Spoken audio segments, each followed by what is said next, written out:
Hello सेवा नमस्ते हवा सबैजना राम्रो हुनुहुन्छ है। आजभोलि केटी मान्छे भन्दा चाहिँ केटा मान्छे नै पिरिन देख्छु म चाहिँ, किनभने केटा मान्छेको जागिर राम्रो छैन अनि जागिर छैन भने यसले त कसरी पाल्छ भन्ने हुन्छ। सबैजना होला, तर केटा मान्छेले चाहिँ धेरै गाह्रो छ क्या। अनि के अरे जो पनि आफ्नो बुढीले दुःख दिँदै सताउँदै बस्यो भने नि उसले त म गएर छोड्छु भन्न पाउँदैन। केटी मान्छे फुत्त निस्केर हिँड्यो भने कसले खोज्छ, त्यही गएछ भन्ने हुन्छ। अनि केटा मान्छेलाई त कहाँ खोजेर हुन्छ कि के गरेर हुन्छ कि। अनि केटी मान्छेलाई पनि गाह्रो त गाह्रै छ, तर सबै त्यसो भन्न मिल्दैन। तर कस्तो भन्छ धेरै चाहिँ म केटा मान्छे नै पिरिन देख्छु।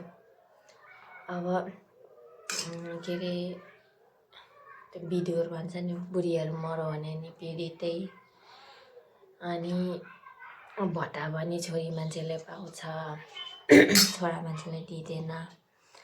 अनि त्यस पछाडि अनि छोरी मान्छे त अनि यसो बुढा मऱ्यो भने त उल्लो घर पल्लो घरतिर गफ गर्नु बोलाउँछन्, साथी गफ गर्नु आऊ है, एक्लै चिन्ता लाग्छ होला आऊ भन्छन्। बुहारीहरूसँग पनि बस्नुपर्ने, छोरी मान्छे त मिलेर बस्छ है।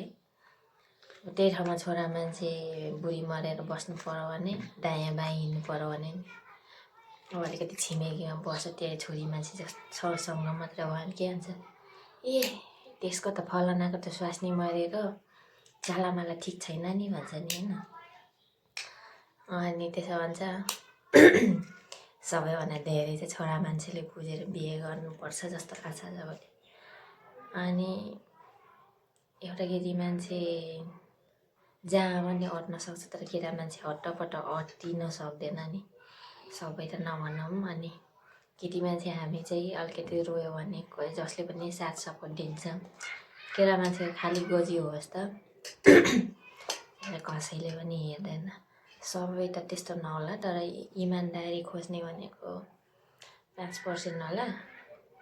अनि छोरी मान्छेले त भत्ता पनि दियो अलिअलि भए पनि, ए छोरा बुहारीहरूले पनि मेरो सासू यस्तो, मेरो आमा बाउ छैन, रुवाउनु हुँदैन भन्छ। अनि छोरा मान्छे अलिकति त्यहाँ छिमेकमा गएर गफ गर्नु थाल्यो भने ए यसको त चालामाला ठिक छैन भन्छ।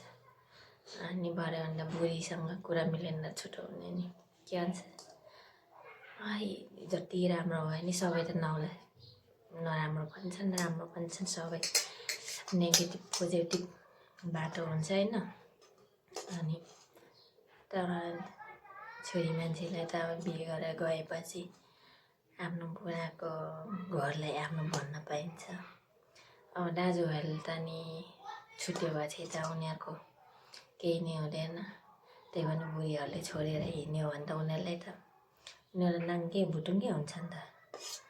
अनि न कहाँ रुने ठाउँ छ, न कहीँ मेरो यस्तो छ भनेर रोएर देखाउन सक्छ।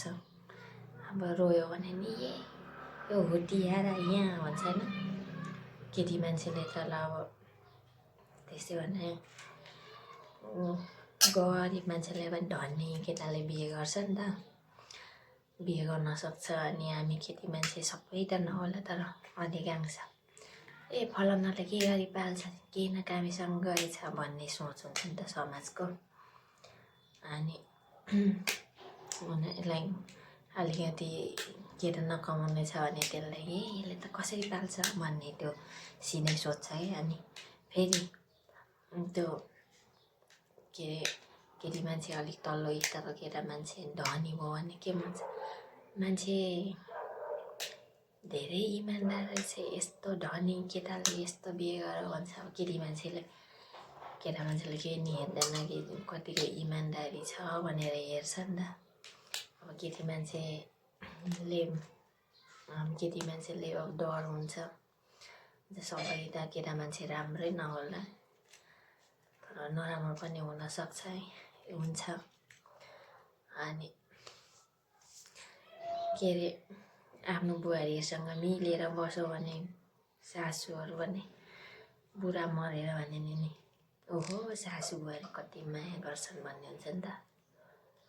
अनि फेरि अनि केटा मान्छे त्यहीसँग ससुरा बुहारीसँग राम्रो बोल्यो भने छिमेकीले त्यहीमा त केही छ भनेर औला उठाउन थाल्छ कि।